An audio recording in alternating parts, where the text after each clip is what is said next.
Hello.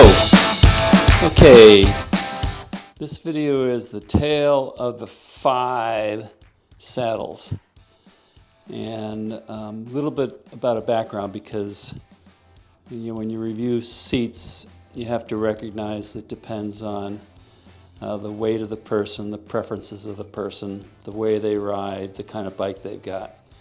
So a little bit about my riding. This is a radrover that I've beefed up on the motor and controller. Also done some other things, and you can see that in other videos. I've also changed the seat, and I've been checking out some other seats. Right there, and I'll get to those. I have raised my handlebars, so I'm a little bit more upright, but I'm definitely leaning over.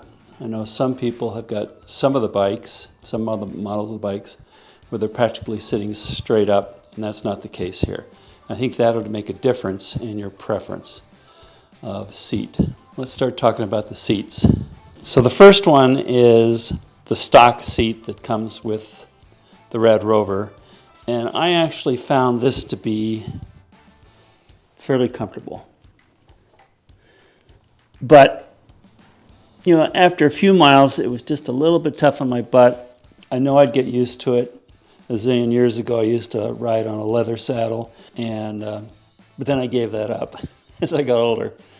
But this seat is okay as is, I think. But I wanted something a little bit more than that, and so I got a Cloud 9. And I forget which model this is, but I think it's a men's Cloud 9, and it's got a vented top.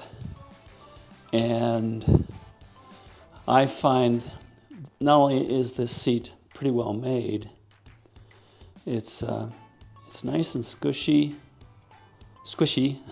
It has good support in all the right places. It's not too wide, although it is a wider seat, and definitely not too thin. And I really like this. Now, one of the things I didn't talk about is the kind of trips I take. Most of them are in the range of 8 to 10 miles per trip. Every now and then I'll go 20 miles. When I go 20 miles, I do notice a little bit, like around in this area, that my butt gets a little kind of numb. It doesn't hurt, but it's an uncomfortable feeling. I just need to stand on the pedals for a little while. That might be due to age, which is another factor to consider. And weight. I didn't mention that either. I'm 6'1", and I'm about, what was I this morning? 244.8 pounds and coming down. So I really like this, except for the really longer rides where I felt a little bit on bottom of the pelvis, I guess is the right term. But for the 8 to 10 mile rides, I don't. It's just really comfortable. But I figured I'd try some other ones. A lot of people talk about this Bikeroo, and Bikeroo has a bunch of models to choose from. That label says comfortable bike saddle, but it's really the senior saddle. It's nice and padded and stuff, but when I put this on, well, it's super wide compared to the other one. Let's do a back-to-back comparison here.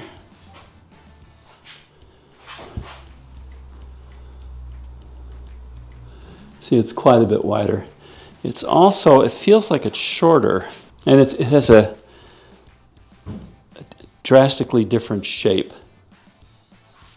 In any case, the first time I put this on, I don't think I had it adjusted right, and I didn't like it at all. I call this in the nose end, and I tried putting it down. Turns out what I really like is something that's almost flat, or maybe 1 degree or 2 degrees nose down. But in any case, I didn't particularly like this. I could see if I was sitting straight up, this would be pretty good. Probably the best. Where your hip bones are like right here. But this, the way this is designed here, I didn't like it. Quality, it's double stitched. You look online and there's lots of good reviews about it. By the way, all these tires come with, I have it pulled off at this point, but they have it ready to sit right on the post. And because of the setup I have on my bike, I might as well come back and show that, huh? I wanted a feel more like my regular bike, so the distance between here and there with the stock setup wasn't matching what I'm comfortable with. So I needed to get this seat back further. So I had this, it's like a stem seat extender. It goes back about 40 millimeters. And then I also have these things mounted sort of forward on the rails here.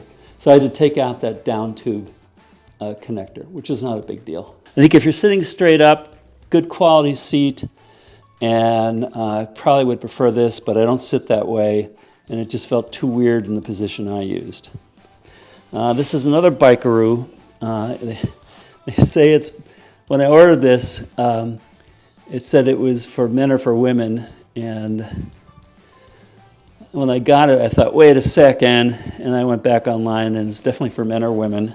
Not that I'm sexist or anything, but I like my seat to be for men.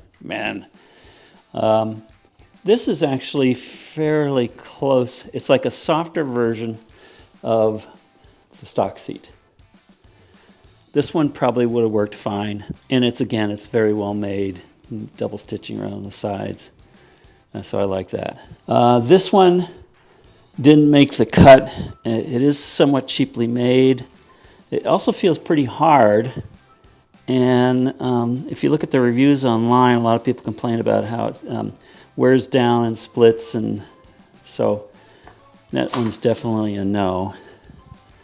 This one's up for sale.